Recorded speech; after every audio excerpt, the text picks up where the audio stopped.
من مات وهو یعلم، جو آدمی اس عقیدے اور یقین کے ساتھ مرتا ہے کہ انہ لا الہ الا اللہ، کہ اللہ کی ذات کوئی نہیں ہے، صرف اللہ ہی اللہ ہے، اللہ صرف اللہ ہو سکتے ہیں، کوئی اس کے علاوہ معبود نہیں ہو سکتا، اس یقین کے ساتھ مرے گا، دخل الجنہ، تو اسے جنت ملے گی۔ کیا معلوم ہوا؟ موت تک توحید کے عقیدے کی حفاظت کرتے ہوئے مریں گے تو جنت ملے گی۔ اب اگر جیتے ہوئے ہی اس معاملے میں ڈاؤٹ کرنے لگے تو پھر جنت نصیب ہونا مشکل ہے۔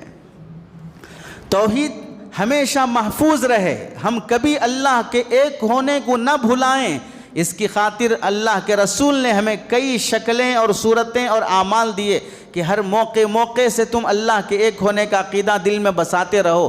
چنانچہ دیکھیں، کھانے کی دعا، پینے کی دعا، سونے کی دعا، سفر کی دعا، کھانے سے فارغ ہونے کی دعا، کپڑے پہننے کی دعا، گھر سے نکلنے کی دعا، گھر میں آنے کی دعا، ہر دعا کے شروع میں کیا رہتا ہے؟ اللہم، بسم اللہ، الحمدللہ۔ کیا مطلب؟ ہر عمل سے پہلے تمہیں اللہ یاد دلا رہے ہیں، ہر عمل سے پہلے اللہ یاد دلا رہے ہیں۔ اللہم انی اعوذ بک من الخبث والخبائث، بسم اللہ توکلت علی اللہ۔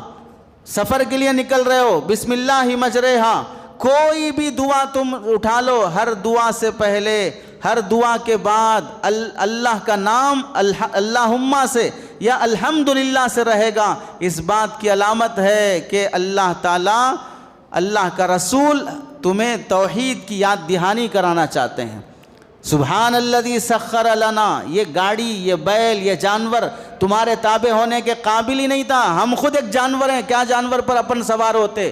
اللہ نے تابع کر دیا، یہ اس کا کرم ہے، اس کا کمال ہے، ورنہ جانور کی طاقت اور انسان کی طاقت میں انسان کی طاقت کمزور ہے۔ اللہ نے اس کی عقل کمزور بنائی جو تمہارے تابع ہو کے چل رہا ہے۔ اونٹ جیسا بڑا جانور بھی چھوٹے بچے کے ہاتھ میں نکیل تھامے تو چل رہا ہے۔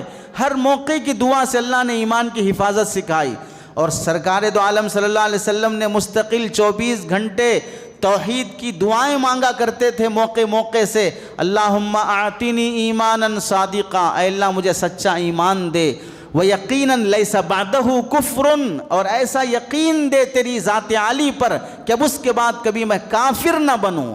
اندازہ کر لو، رسول اللہ یہ دعا مانگ رہے ہیں کہ اللہ ایمان دے دیے، اب اس کے بعد کفر کی نوبت نہ آنے نہ پائے۔ ایک جگہ فرمایا اللہم انی اعوذ بک من الکفر، اے اللہ میں کفر سے پناہ چاہتا ہوں۔ اور ایک جگہ اللہ کے نبی نے دعا فرمائی یا مقلب القلوب ثبت قلبی علی دینک،